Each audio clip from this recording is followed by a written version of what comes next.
Mishkoze. Watsatste. Bia, Shake. We are strong. Welcome to We Are Strong, Toronto Council Fire's BIPOC youth-led podcast, where we address systemic issues that we, as BIPOC youth, resist against every day. By highlighting the inequities faced in urban spaces, we hope to inspire a new generation of youth to be empowered to speak on their experiences with hopefulness and pride all across Turtle Island. Hello everyone, my name is Farah. I use she, her pronouns, and I come from Cairo, Egypt. Hi everyone, my name is Kiana Johnston. I use she, her pronouns, and I come from Cape Croker, Ontario, and Kingston, Jamaica. And my name's Eric Walkinson. I use he, him pronouns, and I'm Ojibwe from Ontario. We're recording live a day 2 of our legacy celebration here at Nathan Phillips Square. What you're about to hear is a collection of amazing interviews we took with people from diverse cultures and practices. And we want to thank all our listeners for tuning in. And on behalf of the youth MCs and everyone at Council Fire, we hope you enjoyed this segment. All right, miigwech. Miigwech. Hello, everybody. We are here with Veronica from ONWA. My name is Farah. I use she, her pronouns, and I am the Youth Wellness Navigator at Toronto Council Fire. And I'm Eric. I use he, him pronouns, and I work in the social media department at Toronto Council Fire as well. We are joined with Veronica live at Toronto Council Fire's Legacy Gathering here at Nathan Phillips Square. Thank you so much for taking the time to speak with us. Of course. Thanks for having me. Of course. So we have some questions that we would love to ask you. But first, we want to know a little bit about you. Who are you? Yeah, so I'm Veronica Guido, and I am the Justice Coordinator with the Ontario Native Women's Association. I'm a lawyer by training, and I left legal practice to come back and work with community, and I'm really just so excited to be here and be able to talk to you all about ONWA and myself and the great work that we all do. Amazing, and we're so excited to hear all about ONWA. So as a representative from ONWA, but also in your personal life, what do you feel is your role and responsibility to community? Yeah, I think especially talking for myself first as someone who is an Indigenous woman who's mixed and who has privilege from like legal training, I think my responsibility kind of becomes twofold because I have a responsibility as an individual, but I also have a responsibility as someone who represents the law and what that means. And that can be a very like nuanced kind of thing to work through, which is why working with an organization like ONWA, for example, really just reminds me of why I did pursue the career that I did and the schooling that I did to change the law, not necessarily uphold and challenge what it means to be an Indigenous lawyer, to be a mixed lawyer, to be someone who pushes the law. And in my role with ONWA as a justice coordinator, I'm working within the confines of the criminal law and the criminal code and the court's decisions, but we're also pushing the boundaries in a sense by telling women's stories to the court and letting them know this is who they are. They're more than just someone who walks through your courts. They have a story, they have a history, they have purpose and meaning, and also be able to say this is how we can support them and other organizations can support them. And so my responsibility as a person who's working with ONWA, who's working with community, and also liaisoning with the courts and judges and lawyers, I think it just mixes everything and it's just like a daily reminder of why I decided to do the work that I do and why ONWA does the work that we do. And I think for me, being able to combine it all is really what I think reconciliation means of how can I reconcile like my place as an individual, as a non-status person? How can I reconcile what I do as a mixed person, as someone who has Indigenous roots but also European roots? My dad came from Italy. How can I reconcile working within the law with ONWA but also pushing the law as an organization who works specifically for Indigenous women, uplifting them and their stories, and being able to like balance all of those responsibilities and really at the end of the day just know if an Indigenous woman is seeking support, like that's what we're there to do. Whether the law is going to say yes or no, we're going to tell their story and try and, get it out there and the supports that they need. And do you ever feel like you find any conflicts or similarities or differences between the work that you're doing in law and at Ontario Native Women's Association and within law, specifically with Indigenous worldviews and Western worldviews? Oh, for sure. I actually, before I came to ONWA, I was doing actual legal practice, and I was miserable, and I was working specifically in Aboriginal law. That's what I am specialized in. I went back to school actually after practicing to do a Master's of Law to actually say this is how Indigenous law can rewrite the systems.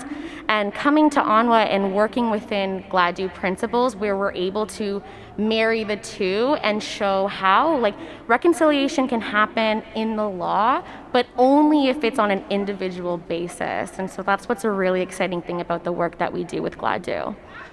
So the theme for this event is revillagizing. That's what we're trying to push. We're trying to get out there, get in everybody's minds. So here in the podcast booth, to us, that means empowering future generations with peace, power, righteousness through an understanding the ways of our ancestors.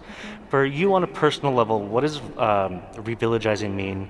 And through ONWA, what does revillagizing mean? Yeah, so for me personally, I guess I'll touch on that because it really ties into, I think, what ONWA views as revillagizing and why I align so well with the organization. But my family is all from Northern Ontario, but I grew up with my sisters just north of Toronto. All my other family is in Italy. And so my dad always said the saying, it takes a village to raise kids. And for me, that always meant the chosen family that we made, the community or the village that we made on our street with our neighbors within our community. And then so for me, that's really important, especially always being in Toronto. A lot of us are really far from home. So revillagizing, I think, is really important in order to say, we are here now. We're here from different places. And that's important to recognize. And if reconciliation is to happen, we need to revillagize where the people are and the people need it. And the Ontario Native Women's Association, we have programming and services in Toronto, but also provincially. So from Kenora all the way down, we have satellite offices. We have different programs and services for Indigenous women and youth. And so I think it's really important, and it really shows the work that ONWA does with revillagizing, because I think wherever you go in the province, what it means to be a village or a community and how to reconcile that or how to revillagize it as you guys are using is going to be different, and we have to embrace that and really be this is whatever the community needs, and we can't dictate that, right? And so being able to provide services provincially based off the needs of the women who are there, I think is just why it's so exciting to be with ONWA at this time.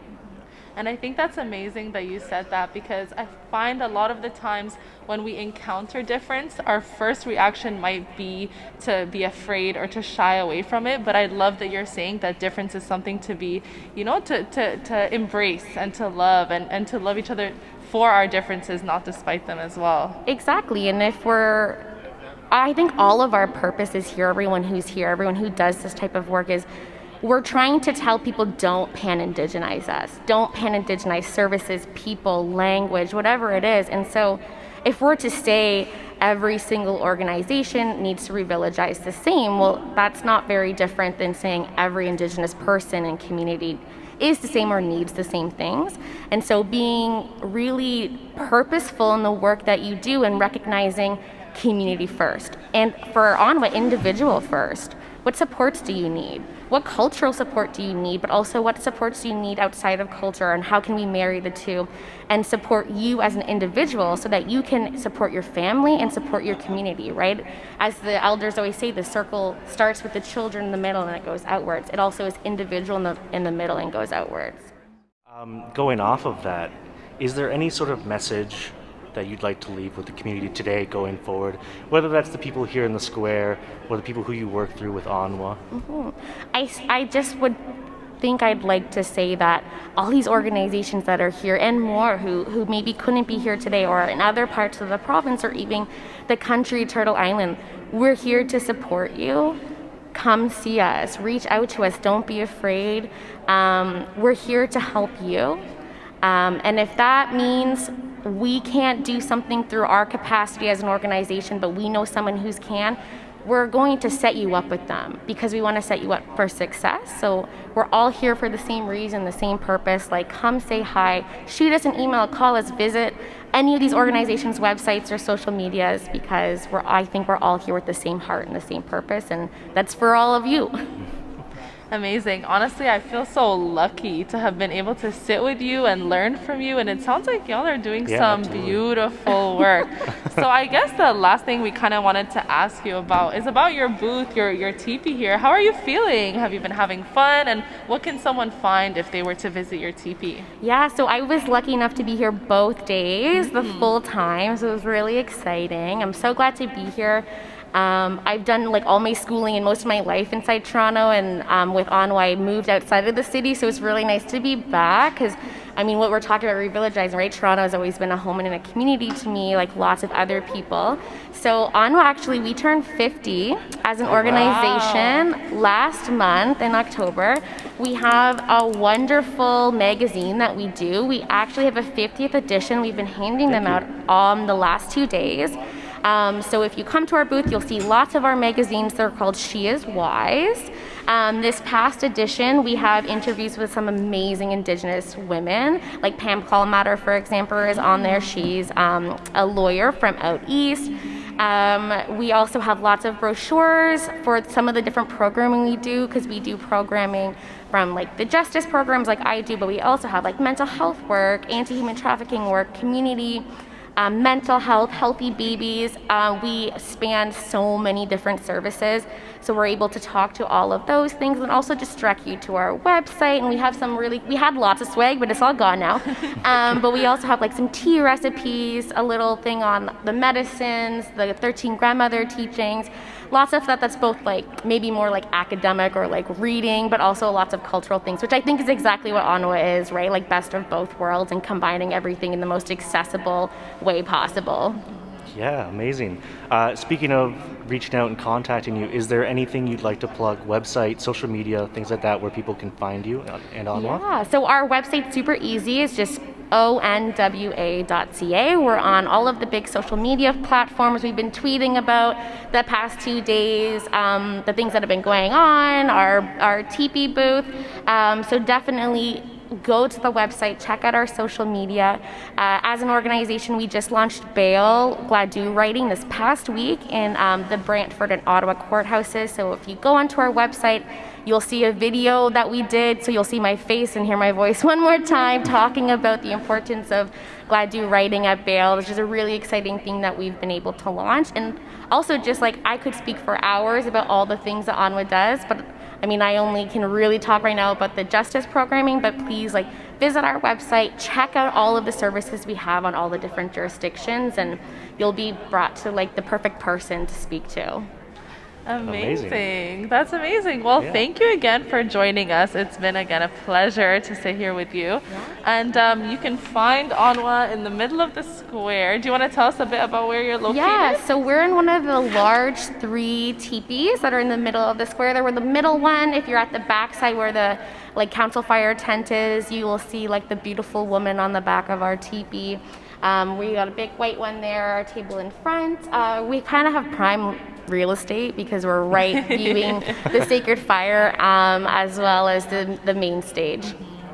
All right. Yeah, amazing. Thank you so much for stopping by. Miigwech. Yeah, miigwech, everyone. Miigwech, everyone. Cheers.